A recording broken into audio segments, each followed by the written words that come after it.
두 번째 공통질문 드리겠습니다. 이번 공통질문은 황희설 후보부터 먼저 답변을 해주시면 되겠고요. 질문 드리겠습니다. 지방의원의 두 번째 역할은 집행부 예산 편성이 올바르게 됐는지를 잘 심의하는 것입니다. 옥천군의 올해 예산은 3,400억 정도의 수준인데요. 이 예산을 어디에 어떻게 쓸 건지에 따라 옥천군의 미래가 달려있다고 해도 과언이 아닙니다. 현재 예산 편성에 문제점이 있다면 무엇이라고 생각하시는지, 그리고 그 개선 방안이 있다면 무엇이 있는지 밝혀주시기 바랍니다. 황희설 후보 먼저. 예, 예산 편성은 군위에서 심의하거나 혹은 행정부의 예산 편성에 있어 우선을 어디에 둘 것인가 관건입니다. 본군의 행정수장이 어떤 부분에 투자를 우선 할 것인가, 즉 선택과 집중이 필요하다고 한다고 본다. 세출 예산 중 기타 부분을 최소화해야 함을 물론 소상공인 자립 기반을 위하는 예산 편성이 필요하다고 생각합니다. 총 예산 1% 수준의 지원이 필요하다고 생각합니다. 이상입니다. 네, 고맙습니다. 다음 임만재 후보 답변해 주십시오. 아까 말씀드린 우리 옥천군이 3차 추경까지 포함해서 약 3,773억 원 정도 예산을 쓰고 있습니다. 근데 문제는 과거에는 관선시대에는 중앙정부에서 시키는 일만 공문대로 집행하면 됐었는데 풀뿌리자치 이후에는 우리가 의사결정을 해야 됩니다. 따라서 그 관행 행정이 기획 행정으로 바뀌고 관행 그 예산이 정책 예산으로 바뀌는 이런 부분이 우리의 숙제고 당이었습니다. 그런데 그 부분이 안 되고 있습니다. 우리 옥천군은. 그러다 보니까 이웃 시군에 비해서 낙후되는 이유가 있습니다. 그리고 의회에서 열심히 심의해서 예산을 심의를 해서 삭감조서를 해놓으면은 이 의회 사무과에서 삭감조서 작성 과정에 실과서로 연락이 되고 또 실과서에서는 해당 사회단체나 집단으로 연락이 돼서 그 단체의 임원들이 또 해당 의원한테 압력이 들어옵니다. 그러면은 표를 먹고 사는 의원은 결국에는 또 지금은 안 되니까 다음 추경 때 보자는 말로 한 발 물러서서 결국 다음 추경 때 삭감된 예산이 고스란히 살아오는 이런 왜곡되는 반복이 계속되고 있습니다.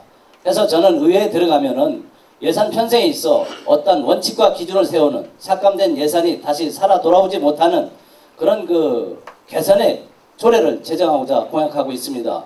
이것은 우리 옥천의 문제뿐만 아니라 전국의 광역이나 기초 지자체의 공통된 문제로 우리 옥천이 선두 주자가 될 거로 보여집니다. 예, 고맙습니다. 예.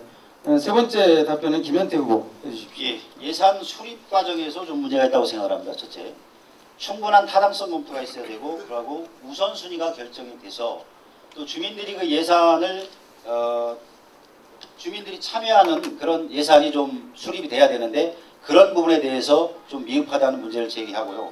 두 번째, 선심성 예산 편성에 대한 문제를 저는 지적을 하고 싶습니다. 아까도 말씀드렸습니다마는 군의원들이 1년에 한 1억에서 1억 5천 정도를 쓰고 있는데 이런 부분들은 계획성 없이 쓰여지기 때문에 잘못하면 낭비가 될 수 있다는 그런 지적을 드리고, 이런 부분에 예산을 편성함으로써 앞으로 예산 편성의 개선점에 대해서는, 개선 방향에 대해서는 좀 취약계층의 예산을 증액시키는데 제가 검토를 해보고요. 그리고 즉흥적이고 근시안적인 이런 선심성 예산 제도를 예산이 편성되는 것을 막도록 하겠습니다. 이상입니다. 네, 고맙습니다. 다음 답변은 이근성 후보 해주십시오. 예산은 말이에요, 실질적으로 우리 지역민들이 내는 세금입니다. 이 세금을 미래지향적인 예산으로 편성이 됐느냐, 또 보편성 원리에 인해서 모든 주민들이 다 공감할 수 있는 예산이 편성이 됐느냐가 중요한 겁니다. 그 예산이 편향적인 방향으로 예산이 섰다면 그 예산은 잘못된 예산이죠. 그렇기 때문에 올바르게 예산을 쓰기 위해서는 보편성 예산을 해서 미래지향적이고 모든 국민이 공감할 수 있는 그런 예산이 편성이 되어야 됩니다. 그런 편성이 되지 않을 때는 저는 과감하게 집행부에 지시를 해서 보편성 원리의 인책에서 모든 국민이 이용할 수 수 있고 알 수 있는 그런 예산이 편성되도록 저는 지지를 하겠습니다. 또 저는 의원 생활을 해봤습니다만은 의원 사업이 있어야 됩니다. 그거는 어쩔 수 없는 사업이에요. 또 선심성 예산은 진짜 있어서는 안 됩니다. 선심성 예산을 곳곳에 숨어놓고 그것을 집행하는 집행부가 있어요. 이러한 것을 끄잡아내서 선심성 예산을 쓸 수 없도록 그것을 지시하고 삭감하는 것이 의원입니다. 이러한 것을 국민들이 알 수 있도록 예. 저는 예산 편성에 고맙습니다. 예. 이용을 하겠습니다. 다음 답변은 문명관 후보께서 해주시기 바랍니다. 옥천군 예산 편성의 문제점과 개선 방안입니다. 이 예산 편성에 문제점이 생기게 된 이유는 의원들에게도 큰 책임이 있습니다. 지금 현재 옥천군 의회의 의원들은 의원이 아니라 거수기 역할을 하는데 불과합니다. 제가 의원이 되면은 표를 의식한 선심성 예산 집행으로 세금을 낭비하지 않도록 노력할 것입니다. 손실성 예산, 비사업성 예산이 들어올 경우는 과감하게 삭감을 하겠습니다. 이 국민의 혈세를 낭비하지 않도록 꼭 하겠습니다. 그래야요, 이를 개선하기 위해서는 주민의 여론을 들어보고 주민 참여를 확대해서 각종 주요 사업 시 주민의 요구를 수용하고 공무원의 전문성과 균형을 이룬 다음에 그 우선순위에 따라 가지고 예산 편성과 집행이 되도록 지속적으로 개선해 나가도록 하겠습니다. 이상입니다.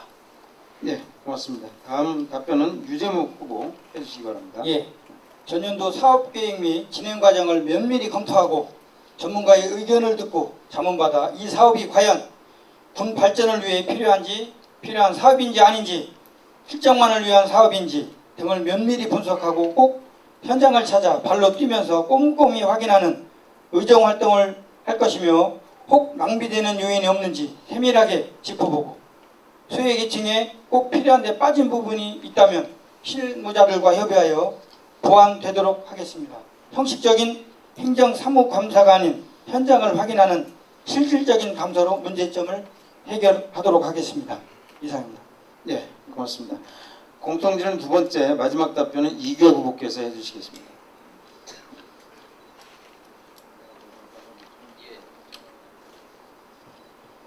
옥천군의 집행 예산이